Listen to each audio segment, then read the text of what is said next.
Hi, I'm Joan Whalen. My name is Jane Eppard. My name is Remington Van Loo.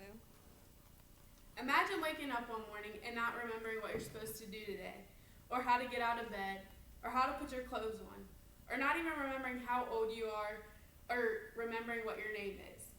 Have you ever felt that your memory is slowly fading away or forgetting who some of your closest family members are? Well, today I'm going to talk to you guys about Alzheimer's. Alzheimer's is a disease that affects one very fast and very strong. This disease is one that starts off very slowly and is unnoticeable at first, and then hits out of the blue and cannot be reversed. It's permanent. Since I work with these kinds of people every single day, I thought it would be a good idea to share with you all some symptoms, risk factors, and treatments for this deadly disease. Let me first start out with saying what Alzheimer's is and some symptoms that come along with them. According to the Journal of Advanced Research in Computer Science by A. Sharon and Dr. R. Roswari, Alzheimer's disease is one of the most severe neurodegenerative disorders of the brain. It is the common cause of dementia, which leads to memory loss or either mental or cognitive impairments serious enough to disturb the daily life of elderly people. According to the U.S. Department of Health and Human Services, scientists continue to unravel the complex brain changes involved in the onset and progression of Alzheimer's disease. The damage of the brain seems to start a decade or more before memory and other cognitive problems start to appear. Damage occurring in the brain of someone with Alzheimer's disease begins to show itself in very early clinical signs and symptoms. Those with late onset Alzheimer's first start to appear in their mid-60s, and those with early onset begin to start in a person between their 30s and mid-60s.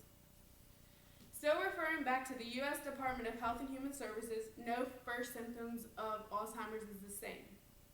It varies from person to person. The most common one of them all is memory problem. That is typically the first sign of cognitive impairment. An individual diagnosed with mild Alzheimer's disease will have symptoms such as memory loss, poor judgment, leading to bad decisions, taking longer to complete daily tasks, or repeating questions over and over again.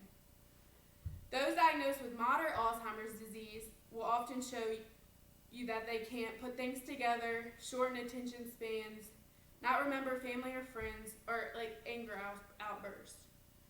Those with more severe stages are unable to communicate, sleep all the time or don't get enough sleep, seizures, skin infections, moaning and groaning, and can't control their bladder.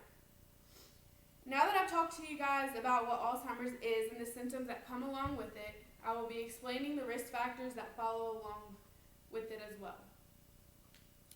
According to the article in Aging Neuroscience, Alzheimer's includes non-genetic risk factors.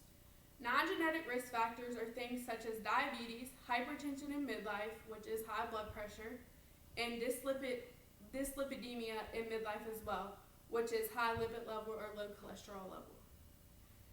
Still referencing back to the article in Aging Neuroscience, non-genetic risk factors modify cognitive dysfunction and are divided into four components: compromised vascular reactivity, vascular lesion, hypo and hyperglycemia, and exacerbated HD histopathological features.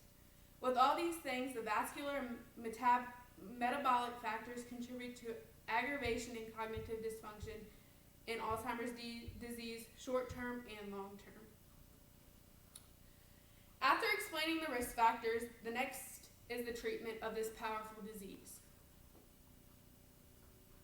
According to Cohen, the author of Alzheimer's Diseases, Prevention, Intervention, and Treatment, says up to now, the treatment of Alzheimer's disease has been putting a puzzle together.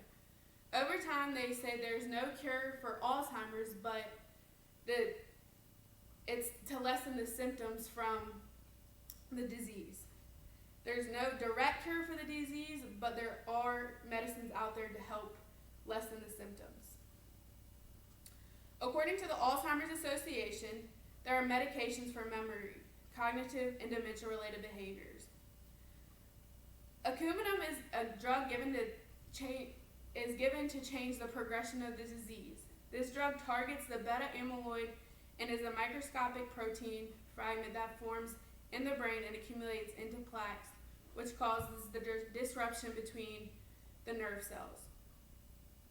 Innovators such as Excialon and Razidine are all medications that help the symptoms that come along with Alzheimer's. Innovators are prescribed to treat symptoms related to memory loss, thinking, language, judgment, and other thought processes. The medication prevents the breakdown of the chemical messenger important for memory and learning. The last area of medication is prescribed for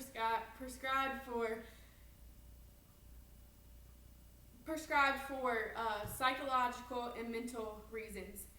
For instance, insomnia, when the patient or person is not getting enough sleep or getting too much sleep, they are prescribed orexin.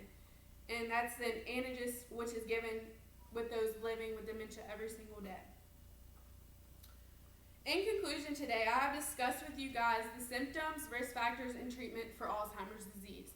With all these things being discussed, you should be able to somewhat notice if someone is showing signs and symptoms of Alzheimer's disease. Since I work with people like this each and every day, it's easier for me to recognize the symptoms, but to you it might be difficult. My point being made today was for you to leave here knowing the symptoms, risk factors, and treatment for those with Alzheimer's disease. Just know that this disease is one that takes over and is not an easy thing to deal with. Just remember that. Thank you.